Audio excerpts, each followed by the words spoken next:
اعوذ باللہ من الشیطان الرجیم بسم اللہ الرحمن الرحیم السلام علیکم۔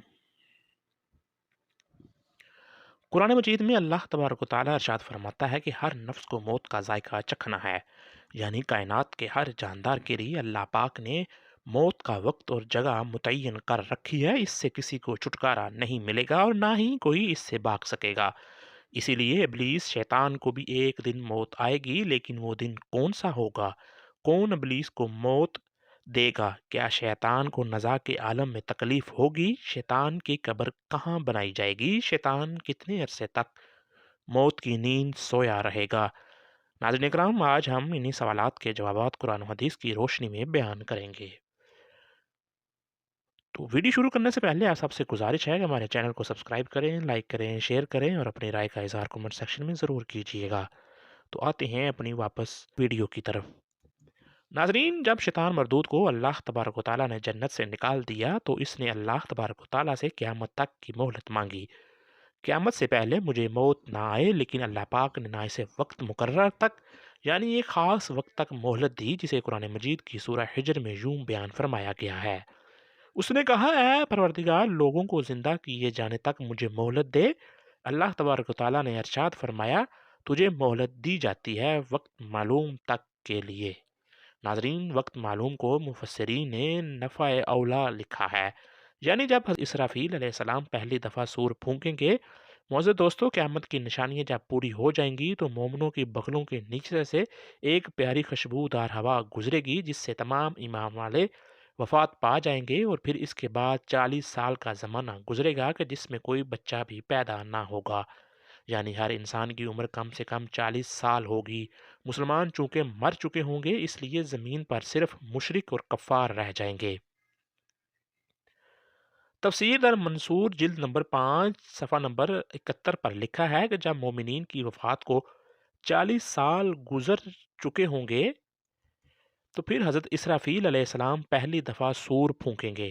شروع میں اس کی آواز نہایت کم ہوگی کہ لوگ کان لگا کر سنیں گے، پھر یہ بڑھتی بڑھتی اس قدر زیادہ ہو جائے گی کہ کانوں کے پردے پھٹ جائیں گے اور ان کے نتنوں سے پیپ بہنا شروع ہو جائے گی اور لوگ مر جائیں گے۔ انسان، جن، فرشتے، یہاں تک کہ شیطان ابلیس کو بھی اس نفع اولا کے وقت موت آئے گی۔ اس کے 40 سال بعد حضرت اسرافیل علیہ السلام دوسری مرتبہ سور پھونکیں گے تو پورے تمام مردے زندہ ہو جائیں گے اور قیامت قائم ہو جائے گی۔ لگے گا، یعنی نفع اولا کے وقت ابلیس کو موت آئے گی، اور نفع اولا اور نفع ثانیہ کے مابین 40 سال کا عرصہ ہوگا، اور یہ کہ ابلیس 40 سال تک مردہ رہے گا۔ معزز دوستو، آئیے اب اس بات پر روشنی ڈالتے ہیں کہ ابلیس کو موت کیسے آئے گی اور وہ 40 سال مردہ حالت میں کہاں گزارے گا۔ اس سلسلے میں حضرت کعب بن حبار رضی اللہ تعالی عنہ کی ایک مشہور روایت ہے۔ حضرت کعب رضی اللہ تعالی عنہ ارشاد فرماتے ہیں کہ جب اول بشر یعنی حضرت آدم علیہ السلام کی وفات کا وقت آیا تو وہ پریشان ہو گئے اور اللہ تبارک و تعالیٰ سے عرض گزار ہوئے، اے اللہ، میری موت سے میرا ازلی دشمن بہت خوش ہوگا، کیونکہ میں مرنے والا ہوں، وہ قیامت تک زندہ رہے گا۔ اس وقت ملک الموت حضرت آدم علیہ السلام کی خدمت میں حاضر ہوئے اور فرمایا، اے ابو الآدم، آپ علیہ السلام وفات کے بعد جنت میں رہیں گے، جبکہ ابلیس قیامت تک دنیا میں رہے گا، اور پھر قیامت سے 40 سال پہلے اس کو ایسی موت آئے گی کہ وہ پوری دنیا کے انسانوں جتنی موت کی تکلیف برداشت کرے گا، اور پھر جہنم ہی اس کا ٹھکانہ ہوگا۔ حضرت خواب رضی اللہ تعالی عنہ مزید ارشاد فرماتے ہیں کہ حضرت آدم علیہ السلام ملک الموت سے فرمانے لگے کہ مجھے ابلیس کی موت کا منظر بیان کرو۔ ملک الموت علیہ السلام نے ابلیس کی موت کا حال بیان کرنا شروع کیا تو وہ اتنی دردناک موت تھی کہ حضرت آدم علیہ السلام اپنے آنسو پر قابو نہ رکھ سکے۔ لوگ حضرت کعب بن حبار رضی اللہ تعالی عنہ سے عرض کرنے لگے، ہمیں بھی ابلیس کی موت کا کچھ منظر بیان کریں۔ لوگوں کی بے جا فرمائش پر حضرت کعب رضی اللہ تعالی عنہ نے ابلیس کی موت کا منظر یوں بیان فرمایا، اللہ تبارک و تعالی ملک الموت سے فرمائے گا، میرے غضب اور غصے کا لباس پہن کر جاؤ، ابلیس کی روح قبض کرو اور ابلیس سے تمام انسانوں اور جنوں سے زیادہ سختی کرنا۔ جب ملک الموت علیہ السلام غضب اور غصے سے بھر کر موت کے فرشتوں کے ساتھ ابلیس کی روح کو قبض کرنے آئیں گے تو جو بھی آسمان اور زمین میں سے ان کو دیکھ لے گا وہ فوراً ہی مر جائے گا۔ جب ملک الموت علیہ السلام ابلیس کے پاس پہنچیں گے تو وہ داڑے مار مار کر روئے گا۔ پھر شیطان کو موت کی تکلیف دی جائے گی جو کہ ساری مخلوق کی موت کی تکلیف سے بھی زیادہ ہوگی۔ ابلیس گھبرا کر مشرق کی جانب بھاگے گا تو کبھی مغرب کی جانب، لیکن ہر طرف اپنے سامنے ملک الموت علیہ السلام کو پائے گا۔ سمندر میں چھپنے جائے گا تو سمندر اسے جگہ نہ دے گا، آسمان کی طرف بھاگے گا تو وہاں مقرر فرشتے اس کو آگ کے کوڑے ماریں گے۔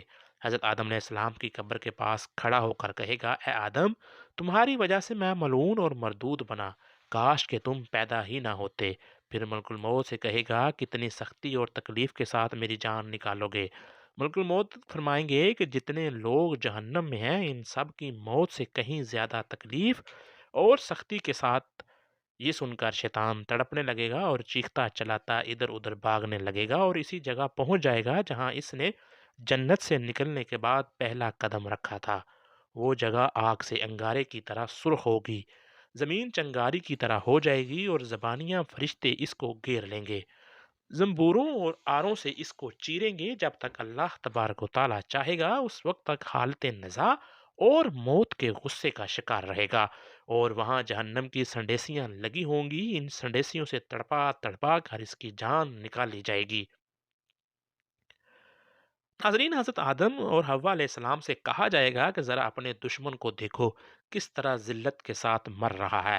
وہ دیکھ کر کہیں گے، یا اللہ، تو نے ہم پر اپنی نعمت مکمل فرما دی۔ ناظرین، انہیں جہنمی گڑھوں میں ابلیس 40 سال تک مردہ رہے گا اور یہی اس کی قبر ہوگی۔ پھر 40 سال بعد دوبارہ حضرت اسرافیل علیہ السلام سور پھونکیں گے تو تمام مردے زندہ ہو جائیں گے اور حساب کتاب کا عمل شروع ہوگا۔ ناظرین گرامی، اس کائنات کی ہر چیز فنا ہونے والی ہے، اگر کسی کو دوام حاصل ہے تو وہ صرف اللہ تبارک و تعالیٰ کی ذات ہے۔ بس ہمیں ہر وقت تیار رہنا چاہیے کہ کیا پتہ کب کون سی گھڑی ہماری اس دنیا میں آخری گھڑی ہو اور پھر ہمارے پاس پچھتاوے کے علاوہ کچھ باقی نہ رہے۔ اللہ تبارک و تعالیٰ سے دعا ہے کہ اللہ تبارک و تعالیٰ ہمیں آخرت کی تیاری کرنے، نیک اعمال کرنے اور گناہوں سے بچنے کی توفیق عطا فرمائے۔